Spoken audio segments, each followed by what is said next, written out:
Pemirsa, ribuan kartu Indonesia Pintar dibuang di pengepul rongsokan di Lebak, Banten. Ya, pemilik lapak mengaku membeli dari seseorang yang membawa sampah kertas sebanyak 35 kardus dan tidak mengenal siapa yang menjual kip tersebut. Siang ditemukan kartu Indonesia Pintar. Ribuan kartu Indonesia Pintar atau KIP sengaja dibuang di sebuah lapak rongsokan di wilayah Kampung Kandang Sapi, Kecamatan Rangkas Bitung, Lebak, Banten.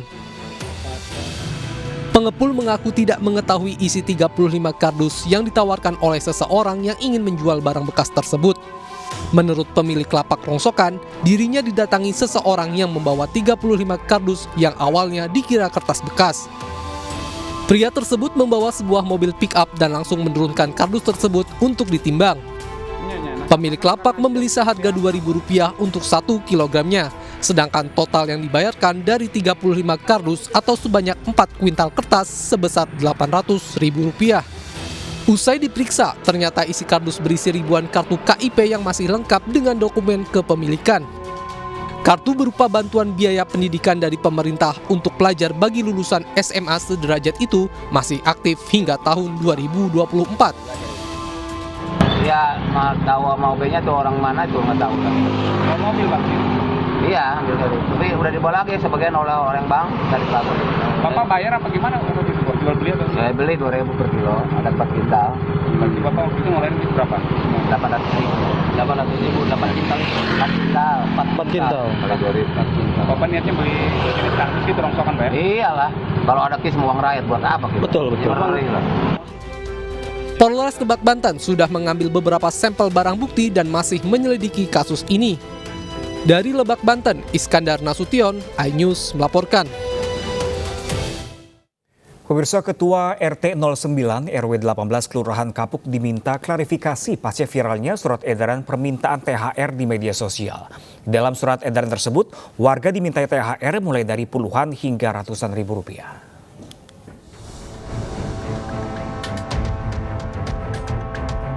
Surat edaran tunjangan hari raya dari pengurus RT 9 RW 16 Kelurahan Kapuk, Kecamatan Cengkareng, Jakarta Barat viral di media sosial. Surat yang ditandatangani sejumlah perangkat kampung hingga ketua Musola Al-Jihad dan ibu PKK tersebut berisi pemberitahuan kepada warga untuk memberi THR dengan nominal mulai dari Rp60.000 hingga Rp300.000. Diketahui rencananya dana yang dikumpulkan akan diberikan kepada pengurus RT, pengurus keamanan, petugas kebersihan, anggota Dawis, dan JIS Kelurahan Kapuk. Sudah disampaikan oleh Pak RT, ditanyakan oleh warga, mau dilanjutkan apa tidak. Jadi warga jawabannya dilanjutkan, karena itu sifatnya untuk membantu yang mengabdi sosial di lingkungan. Sementara itu terkait surat edaran tersebut, Ketua RT 9 sudah dipanggil oleh pihak Kelurahan Kapuk untuk memberikan klarifikasi mengenai surat edaran yang viral di media sosial. Dari Jakarta, Muhammad Zulhilmi, Wildan Aulia, iNews melaporkan. Informasi lain, pemirsa, KPK menetapkan Bupati Kepulauan Meranti Muhammad Adil dan 2 orang lainnya sebagai tersangka dalam 3 kasus korupsi. Muhammad Adil diduga melakukan korupsi pemotongan anggaran OPD, suap terhadap auditor BPK, dan suap fee jasa travel umrah.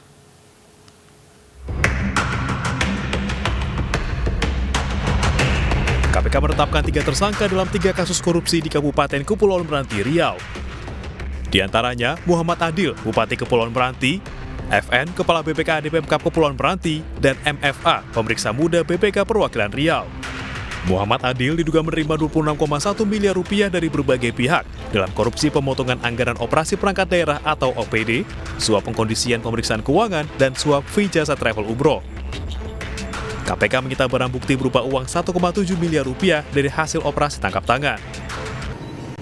Sebagai bukti awal dugaan korupsi adalah MA telah menerima uang seluruhnya sekitar 26,1 miliar dari berbagai pihak, dan tentunya hal ini nanti akan ditindaklanjuti dan didalami lebih lanjut oleh tim penyidik yang terdiri dari kegiatan tangkap tangan diamankan uang sejumlah 1,7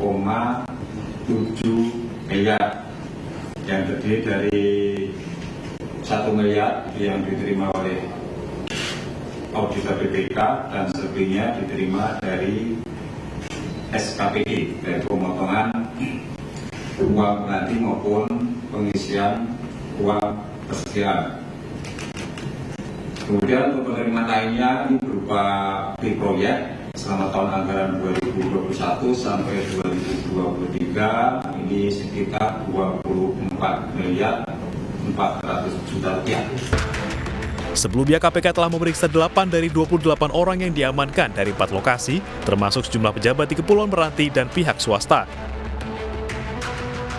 OTT berlangsung di rumah dinas Bupati Kepulauan Meranti pada Kamis malam sekitar pukul 23.30 waktu Indonesia Barat.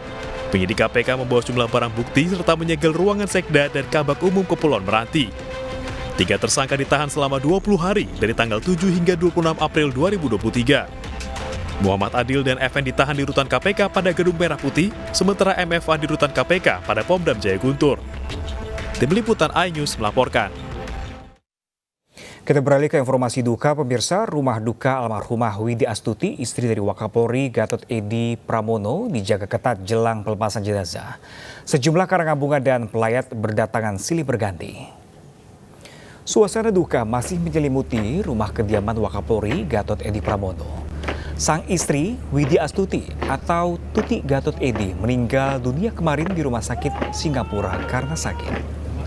Nampak beberapa pejabat datang untuk melayat dan menyampaikan duka cita bagi Gatot dan keluarga yang ditinggalkan.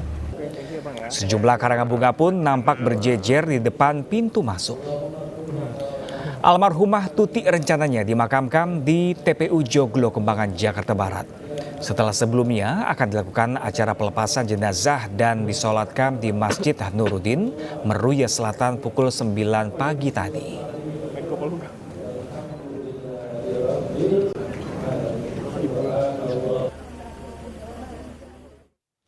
Dan pemirsa, jenazah istri Wakapolri Gatot Edi Pramono yakni Widi Astuti dimakamkan di TPU Joglo Kembangan, Jakarta Barat. Dan untuk mengetahui situasi terkini sudah ada rekan kami, rekan Salam langsung dari lokasi. Selamat siang rekan Salam, bagaimanakah proses pemakaman siang hari ini? Ya baik, selamat siang Pram, Anggi dan juga pemirsa. Baru saja sekitar 10 menit yang lalu prosesi pemakaman dari istri Wakapolri yakni dari Komjen Gatot Edi Pramono yakni Ibu Widi Astuti atau yang akrab disapa Tutik Gatot Edi ini sudah berlangsung. Tadi sudah diselesaikan proses pemakamannya yang dimulai pada pukul 10 pagi hari tadi, di mana dapat kami sampaikan juga bahwa prosesi pemakaman tadi dimakamkan ternyata satu liang lahat bersama dengan anak pertamanya yang bernama Eka Putra Pramudita, di mana dapat kami sampaikan juga kepada Anda, Pram, Anggi dan juga pemirsa, bahwa tadi dalam prosesi pemakaman yang dilangsungkan pada pagi hari tadi sejak pukul 10 pagi tadi ini juga turut dihadiri oleh Kapolri Jenderal Listio Sigit Prabowo, lalu juga ada dari Panglima TNI yakni Laksamana TNI Yudo Margono, lalu juga ada dari sejumlah pihak dan juga tokoh lainnya yang hadir untuk mengiringi kepergian dari istri dari Wakapolri, di mana dapat kami sampaikan juga kepada Anda, Pram, Anggi dan juga pemirsa, bahwa tadi berlangsungnya prosesi pemakaman ini cukup ramai dipadati oleh maupun juga dari anggota kepolisian maupun juga dari masyarakat lainnya yang ingin mengiringi kepergian dari pemakaman dari Ibu Widi Astuti. Pram, Anggi. Terima kasih Rahmat Salam atas informasinya. Kami juga menyampaikan turut berduka cita untuk keluarga Wakapolri. Selamat bertugas kembali. Baik pemirsa, hari kedua libur Paskah lalu lintas di kawasan Puncak Bogor, Jawa Barat ramai. Informasi selengkapnya sesaat lagi pemirsa. Jangan kemana-mana, tetaplah bersama kami di IUC.